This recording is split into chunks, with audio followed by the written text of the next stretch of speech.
Hey, my friends.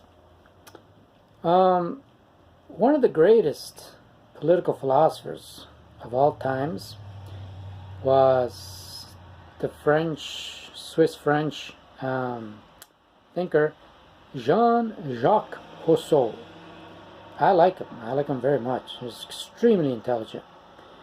And um, in his time, there was a debate going on in Europe after the discovery of the New World whether Indians were human beings or not, whether they had a human nature, whether they had a soul, and all that sort of business.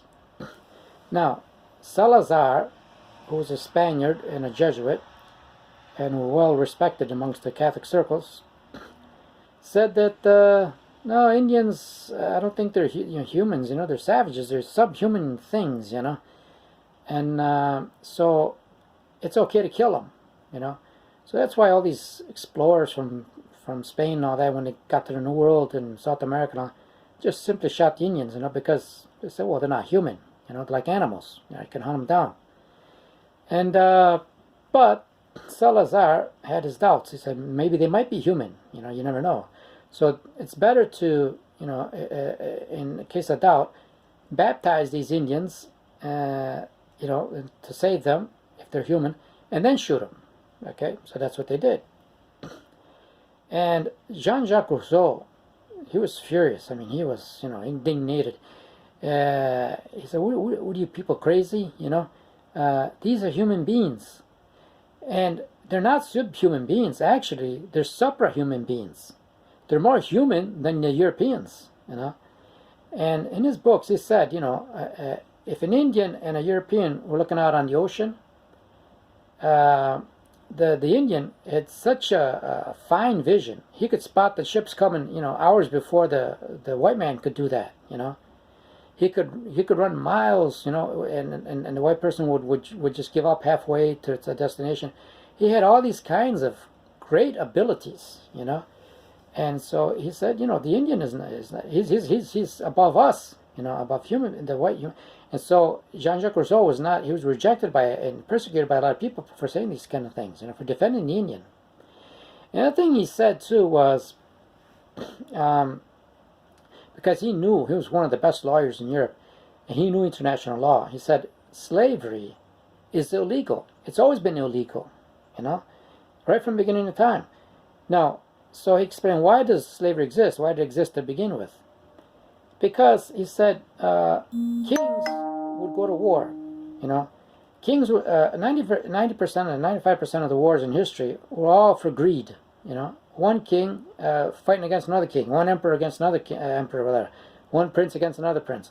Who started wars were political, civil leaders like kings and princes and all that, for reasons of greed, to take the other one's land or their goods or their money or their people and all this sort of thing. So Jean-Jacques Rousseau said, populations do not do wars. One population doesn't rise up against another population. Populations in general get along very well.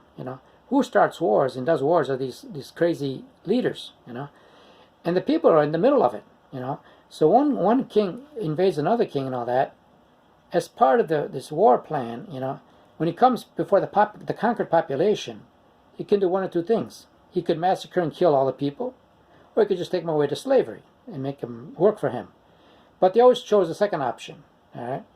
So, but according to international law, once the war was over, the people who had nothing to do with the war were to be freed. Slavery came as a result of war. And according to law, that slavery was to end as soon as the war ended. But that never happened. See, the people that took these slaves and all that, they kept them, illegally. And so it had to take, humanity, a lot of years and stuff to really come to the knowledge of these things. And now, if there was slavery in the Bible, it's not really that the Bible approves of slavery, but they try to make the best out of the situation of an institution that was unjust, with time, to try to create consciousness in people to go against that, Because like São Paulo, he was against slavery. He couldn't say anything, but how's he going to change the Roman Empire, and the whole institution? This would take time, So it's not approved by the Bible, really, in the absolute sense. No, Owen, you're a great guy. You're very intelligent. I'm happy to talk, to dialogue with you, because you come up with some good moderate things, and you're okay to talk. I don't know about the other people, but you're okay.